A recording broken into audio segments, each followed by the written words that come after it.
This is motivational speaker and author C. Mason Weaver. The 7 principles of success. The economy is booming. Business is growing. New startups are up. Unemployment is down. A whole generation has been waiting for this. How do we harness the success that is coming? My 7 principles of success. How to gain it, sustain it, and how to maintain it. Success is a verb. Pre-order now to get your autographed copy. Greetings, folks. This is Mason Weaver with another segment of Stay Right or Be Left. This is the Christmas season. Today's date is December the 8th, 2018, but this is the time of year. A couple of things happen here in the Mason household. First, traditionally, from Thanksgiving to January, there's no work being done, no business being done, because I'm a speaker. I go out and speak publicly, and there's very few seminars or concerts or training that goes on between Thanksgiving and New Year's Day. So we tend to relax. When I was in San Diego, had a business, we let the employees go home. We paid everybody up until January. The booth people, the merchandise people, everyone kind of did their thing and relaxed. Now, also, the second thing that happens in this time of year is the attack on our faith, the Christian faith.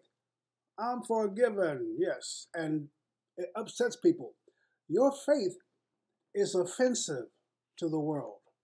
Your faith, they're constantly trying to tell Christians to relax, don't judge.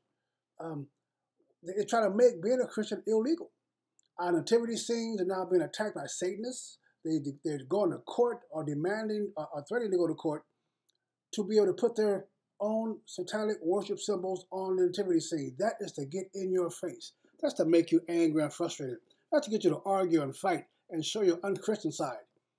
Someone emailed me a message back on my comment about the satanic symbols in Chicago or in Illinois, and they said a very good point. They said, let them put their satanic symbol on the nativity scene. It'd be a great conversation starter for us to declare what Satan is and who Satan is, and those who follow him and where they're going. That's a great idea. Let's stand around the nativity scene and tell our kids and our children, our neighbors, and those standing there what that symbol really means. What that means. That's a great idea. I wish I was in Springfield, Illinois. I may do that. But I'm a peaceful, loving person. Don't forget, I am Mason Weaver. I never get into trouble. I never start any mess.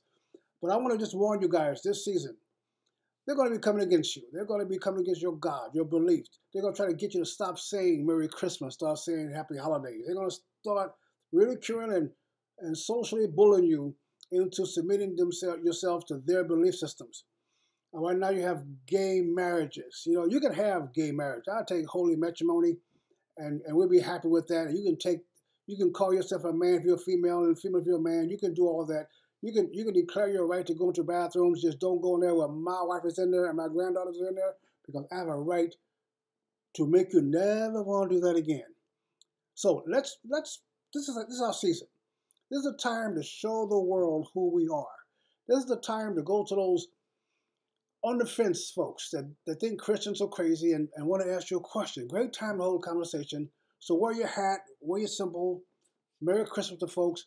Ask the ungodly if they have any questions for you. But don't let them get under your nerves, folks. They want to take away your joy.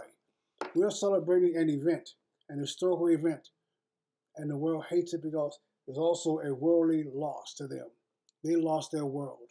They lost their image of them being God.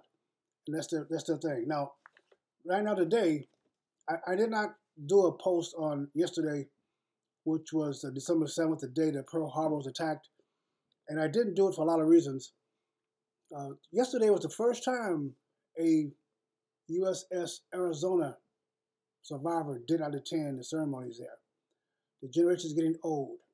I wonder if the new generation is going to really understand the sacrifice of that generation. I want you to think about this for a second. That generation, the men went to war. The women went to work. The children stayed home alone by themselves. For a decade, for 10 years basically, there was war, deaths of war. People were dying, relatives were dying. They had flags and stars in the windows of homes who had lost a soldier. There were stories and talk about massive disasters, people dying by the hundreds of thousands in cities. They were bombed. And the ladies went to work and made the armaments, the men went to fight the war. That generation came home from a bloody mess. A bloody mess. We heard a little about battlefield injuries, a little about the mental state of war, something about maybe shell shock. That was World War One. But that generation came back, white and black, came back, male and female, and they rebuilt Europe, and they rebuilt Asia. They put Europe back on their feet. They reestablished France and Germany. They repopulated the countryside. They went to Japan and China and rebuilt it so that we can trade with them. They didn't say you owe me something. They didn't say you owe me what I want to do. They didn't say you pay back what you owe me. They said you surrendered, then let's be friends. And what happened that World War II generation who fought the greatest war, who held off Japan, who then conquered Europe and rebuilt both, that generation raised children that went to the moon. That generation espoused themselves to fight the Civil War. Those guys came back from the war, had fought with black soldiers, had trained with black soldiers, and they came back and said, why can't he have dinner at my house or at the restaurant down the street? Why can't we go to dinner together at the restaurant? Discrimination was challenged by the World War II generation, and their children marched in the streets in Selma, Alabama, and in Georgia, and in North Carolina. Their children marched on the Berkeley campuses and campus at Stanford. Those children of the World War II generation, those children took America back by demanding America face her principles. That generation, the World War II generation, raised the kids who conquered the moon, and then they raised kids who brought us the internet. The World War II generation was not just the greatest generation as a slogan, they were by far the greatest generation. When I go to the VA hospital, I go there once a month. When I go there, I pack two things. I pack my patience because it is VA. Then I pack my compassion because I'm going to see some old warriors. They're in the hallways, they're in wheelchairs, they're walking around. And I make sure I speak to them. I make sure I have a conversation with them. If I see an old veteran sitting there at the cafeteria by themselves, I say something to them.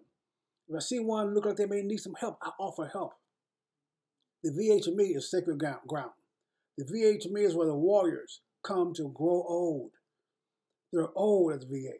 So this season, let's enjoy each other's company. Let's enjoy our family. Let's enjoy the freedom they have fought for and suffered and still suffering for. And let's thank them, the greatest generation this earth has ever seen, World War II. This is Mason Weaver. Stay right. Slap a veteran on the back if you see him. And God bless you. And don't forget, eternity, it's a long time to be wrong. Stay right, folks.